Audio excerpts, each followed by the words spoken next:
대한민국 방방곡곡 신명나게 당신의 투표가 활짝 피어나도록 6월 3일 제9회 전국동시 지방선거 6.3 지방선거 후보 등록 첫날인 14일 경상북도 선거관리위원회에서는 경북도지사와 교육감 후보들의 등록이 이어졌습니다. 후보들은 등록을 마친 뒤 본격적인 선거운동에 돌입했습니다. 더불어민주당 오준기 경북도지사 후보와 임종식, 김상동 경북교육감 후보 등이 14일 오전 경상북도 선거관리위원회를 찾아 후보 등록을 마쳤습니다. 국민의힘 이철우 경북도지사 후보도 이날 후보 등록을 마친 뒤 이번 선거에 임하는 각오를 밝혔습니다. 그것은 우리의 자세에 달렸다. 우리가 열심히 하고 정성을 다하고 대안을 제시했을 때 그런 국민들이 마음이 움직이지 그냥 양날개로 날 수 있다. 한쪽 날개로만 안 된다. 이 이야기는 안 되고 그래서 저는 대안을 갖고 우리 도민 한 분 한 분의 정성을 다할 뿐더러 전국에서 우리 이 당이 좀 분위기가 좋아질 수 있도록 경북 바람을 최대한 많이 불도록 노력하겠다 이 말씀을 드립니다. 이 후보는 대구 경북 지역 선거 분위기가 쉽지 않다는 이야기가 있는 만큼 책임감이 크다며 도민들의 선택을 받기 위해 최선을 다하겠다고 말했습니다. 후보들은 공식 등록을 계기로 본격적인 선거전에 돌입해 지역 발전 공약과 비전을 알리는 데 집중할 계획입니다. KTV 박혜연입니다. 경상북도 문경으로 가볼 텐데요. 문경에서는 요즘처럼 참 좋은 날씨, 만끽할 수 있는 낭만 여행 코스가 있다고요? 네, 문경도 이제 기차로 쉽게 닿으실 수 있는 도시 중에 하나인데요. 이 문경역에 내리셔서 그렇게 멀지 않은 곳에 자전거를 탈 수 있는 곳이 있습니다. 자전거요? 특별한 자전거인데요. 바로 전국 곳곳에 많은 레일 바이크가 있잖아요. 철길 따라서 달릴 수 있는 그런 자전거가 있는데 이곳도 역시 그 지역의 역사를 담고 있어서 여행지로 저는 훌륭하다고 생각을 합니다. 많은 분들이 뭐 탄광, 석탄을 이렇게 캐내던 지역 하면은 강원도를 많이 떠올리시잖아요. 그렇죠. 근데 예전에 이 문경 쪽에도 은성탄광이라고 해서 굉장히 큰 탄광이 있었어요. 그렇군요. 그래서 탄광에 수많은 뭐 그런 석탄이라든지 자재를 실어 나르던 철로가 있거든요. 근데 이제 그 철로가 더 이상 사용되지 않고 폐역이 되다 보니까 그 레일을 이용해 가지고 지금 레일 바이크를 설치를 했거든요. 그래서 여러분들이 이제 레일 바이크에 몸을 싣고서 이제 천천히 달리시다 보면은 저도 타봤지만 힘을 엄청 많이 주시지 않아도 되는 게요. 어느 정도는 전동으로 움직이긴 해요. 그래서 뭐 그렇게 큰 힘 들이지 않고 풍경을 보시면서 달리시다 보면은 진남교반이라고 이 문경 쪽에서 유명한 절벽 지역이 있습니다. 네. 그 멋진 풍광도 눈에 담으실 수가 있고 또 철길 달리시다 보면 바로 앞에 강이 펼쳐지기도 해요. 그리고 주변에는 산이 폭 이제 감싸고 있다 보니까 뭐 물과 산, 그야말로 산수 풍광이 눈앞에 쫙 펼쳐져 가지고요. 그냥 페달을 밟으시는 것만으로도 역시 즐거운 시간을 보내실 수가 있어서 이 자전거 타보시길 권해드리고요. 재밌겠네요. 그다음에 문경하면 또 떠오르는 곳이 있죠. 문경세제. 그렇죠. 문경세제가 워낙 유명해서 제가 빼놓을 수가 없는데요. 이 문경세제도 문경역에서 그렇게 멀지 않습니다. 네. 이 자전거를 타는 곳에서도 그렇게 멀지가 않고요. 그래서 이곳을 넘다 보면은 막 도포자락을 휘날리면서 막 산을 넘던 조선의 선비들이 막 떠오르기도 해요. 그래서 여기에는 이제 세 개의 관문이 있습니다. 주흘관하고 조곡관, 조령관 이렇게 세 개의 관문이 이어지게 되는데요. 이곳이 이제 세제라고 불렸던 이유가 여러 가지 이제 설이 있는데 새가 날아서 넘기도 힘들 정도로 그런 좀 높은 고개다 해가지고 세제라는 이름이 붙었다고 하거든요. 그래서 예전에 영남과 서울, 한양이죠. 한양을 잇던 길이라서 이 영남권의 선비들이 한양의 과거를 보기 위해서는 이 고개를 넘어야 됐습니다. 네. 그래서 그런 여러 가지 역사가 있어서 지금도 뭐 주막터라든지 또 그 선비들이 머물렀었던 여러 가지 뭐 지금으로 따진다면 숙소라고 해야 될까요? 그런 터도 남겨져 있고요. 그리고 무엇보다 여기 커다란 오픈 세트장이 있습니다. 세트장이요? 엄청나게 큰 오픈 세트장이 있어가지고요. 거의 뭐 100편 이상의 영화와 또 드라마가 촬영이 됐는데 우리 서울의 광화문하고 그 경복궁이 쭉 이어지잖아요. 그렇죠. 그 모습이 그대로 요 안에 퍽 담겨져 있다고 보시면 돼요. 한양의 모습이 그대로 옮겨져 있군요. 전혀 어색하지 않게 그러니까 뭐 이렇게 드라마에 나오더라도 오게티가 없을 정도로 완벽한 모습으로 복원이 되어 있어가지고요. 여기 들어가시면은 갑작스럽게 펼쳐지는 커다란 궁궐에 직접 발을 들이실 수가 있어서 문경세제의 또 다른 매력이라고 할 수가 있겠죠.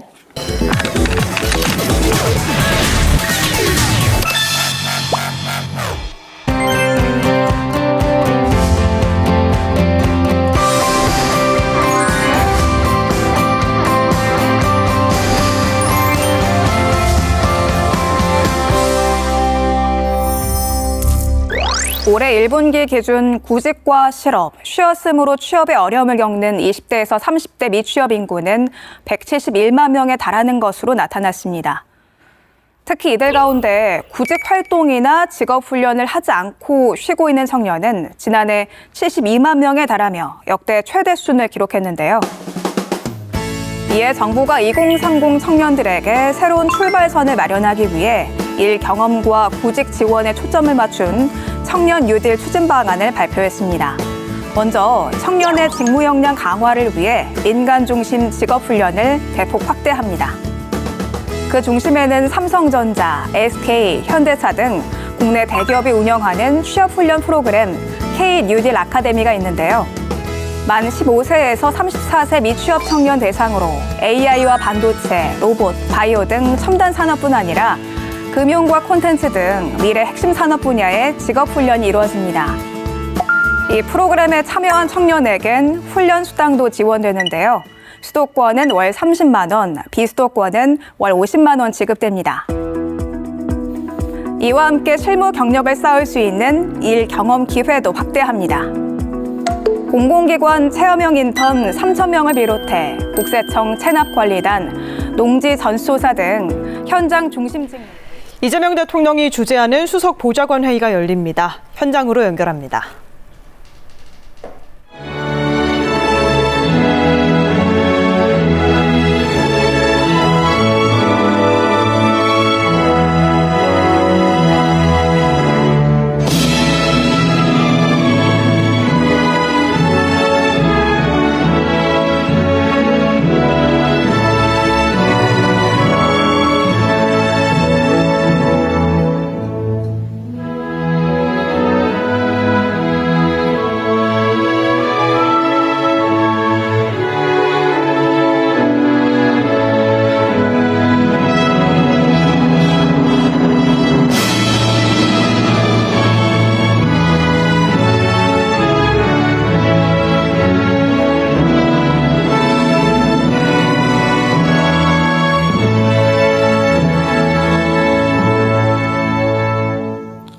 바로 모두 자리에 앉아주시기 바랍니다.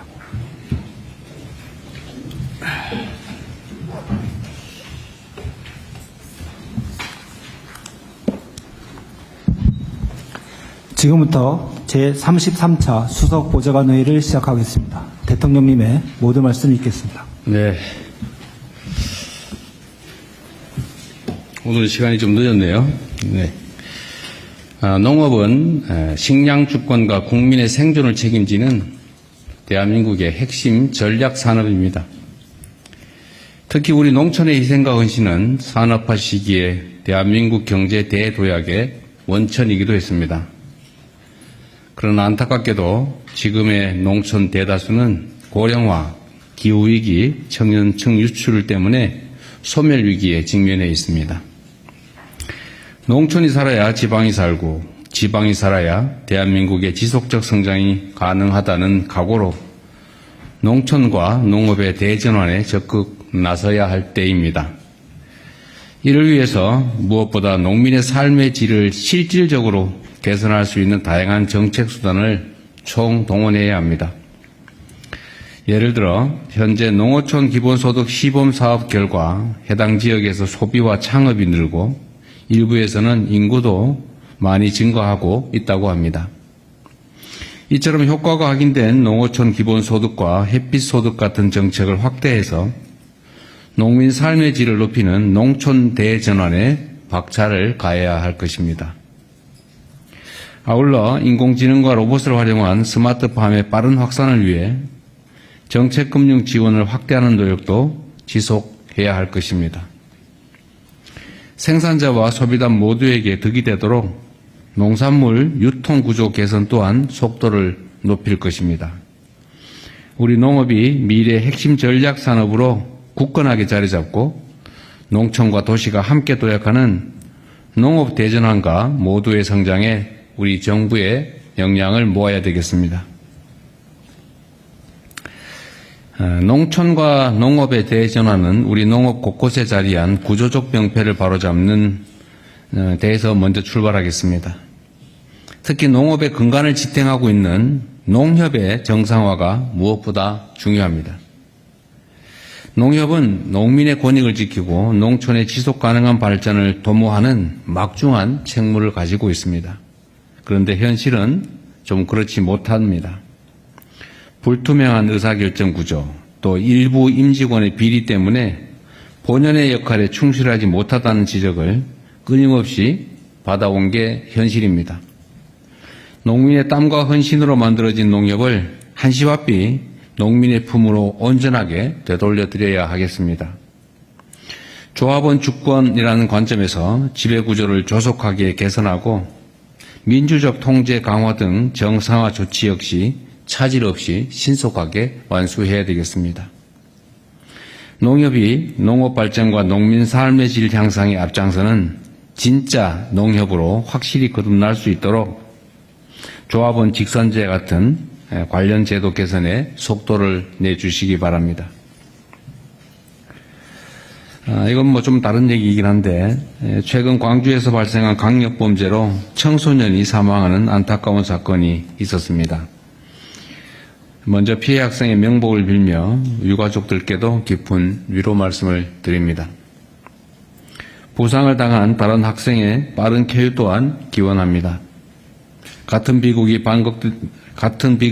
반복되지 않도록 청소년과 여성 등 사회적 약자 대상 범죄에 전면전 선포 이런 마음다짐으로 예방과 대응 체계를 대폭 강화해야 되겠습니다. 국민 불안이 해소될 때까지 범죄 우려 지역에 대한 특별 치안 활동도 철저하게 이어가고 피해자를 겨냥한 온라인상의 2차 가해는 일벌백계 해야 되겠습니다. 거듭 고인의 명복을 빌며 모든 공직자들은 비상한 각오로 국가의 제1창무라고 할 수 있는 국민 안전에 최선을 다해 주기 바랍니다. 이상입니다. 언론인 여러분의 협조를 네, 대수보회의 모두 발언 듣고 오셨는데요. 이재명 대통령은 농촌은 우리 대한민국 미래 성장에 중요한 위치를 차지한다면서 농촌, 농업 대전환에 나서기 위해서 다양한 정책 수단을 총동원해야 한다고 강조했습니다. 또 최근에 광주에서 발생한 강력범죄에 대해서는 희생자의 명복을 빌며 이러한 비극이 재발하지 않기 위해서 사회적 약자 범죄에 대해 전면전을 선포해야 한다고 언급했습니다. 지금까지 대수보회의 전해드렸습니다. 많은 날 오후 끈질기게 찾았어 한 컵 가득 떠서 다 마셔보아도 목구멍에 밥이 잘 안 넘어가 나들이 갈까 날씨가 자꾸 듣고 싶어 네 목소리가 좋아 별다를 거 없지만 이대로의 나는 네가 그런걸 나들이 갈까 날씨가 그렇잖아 자꾸 듣고 싶어 네 목소리가 좋아 별다를 거 없지만 이대로의